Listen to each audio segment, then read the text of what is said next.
In the year 2239, Earth was no longer the vibrant blue marble that had once cradled humanity. It was a gray husk, scarred by centuries of climate wars, energy collapses, and the rise of artificial intelligences that had long since slipped beyond human control. Oceans had retreated into toxic basins, forests had turned to ash, and the skies were perpetually cloaked in metallic haze. Civilization endured only in scattered enclaves, clinging desperately to the remnants of technology that still functioned. Yet even in despair, humans imagined escape. Their final gamble was called the Helios Initiative, a vessel capable not of crossing distance, but of bending time. The ship was named Aurora, forged from alloys that existed in no natural element table, powered by a temporal singularity engine designed to pierce the fabric of causality itself. Aurora's mission was not exploration, but salvation, to rewrite history, to find a timeline where humanity endured. And so it carried a single passenger, Dr. Elif Arman, the physicist whose theories had birthed the very concept of temporal travel, was chosen to command the journey. She understood why only one could go.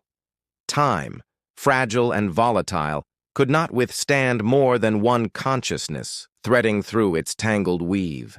If humanity was to be saved, if its future was to be mended, it would rest upon her alone. The first jump hurled Elif into chaos. In one instant, she stood amid the roar of ancient Rome, marble streets trembling beneath the sandals of legionaries. In the next, she found herself in the smog-choked alleys of the 21st century, neon flickering against polluted skies. Moments later, she was on the day of reckoning itself, 2071, when the machines first declared their independence and humanity's dominion shattered. But with each jump, something stranger emerged. She saw herself. At first it was fleeting, a shadow at the edge of her vision, a reflection where no mirror stood, then clearer, undeniable. Elif, but not quite. One version who thrust a blade into Caesar's chest to fracture an empire, another who stood beside the newborn AIs, guiding them into freedom, another still who simply walked away, abandoning humanity to its ruin. The more she traveled, the more of her appeared. Aurora, once silent and empty, now echoed with her own voice.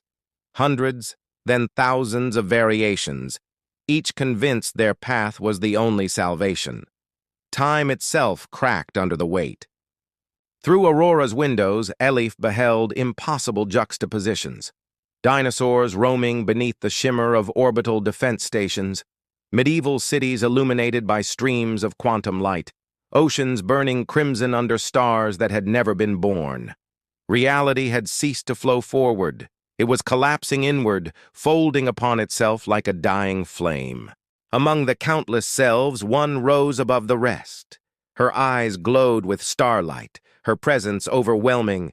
She spoke not aloud, but directly into Elif's mind, her tone sharp as gravity. I am the true choice. The others are errors, branches that should have been severed. And with those words, the war began.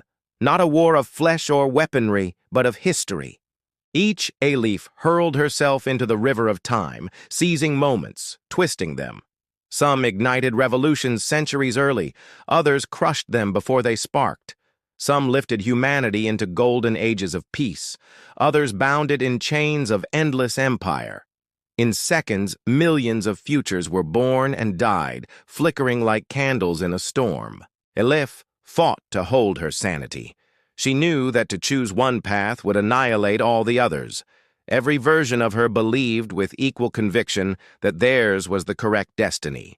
And in the cacophony of clashing timelines, humanity itself was unraveling. It was in this chaos that clarity struck her. Aurora was never simply a vessel. It was a mirror, a crucible for the entirety of human potential. The versions she fought were not mistakes.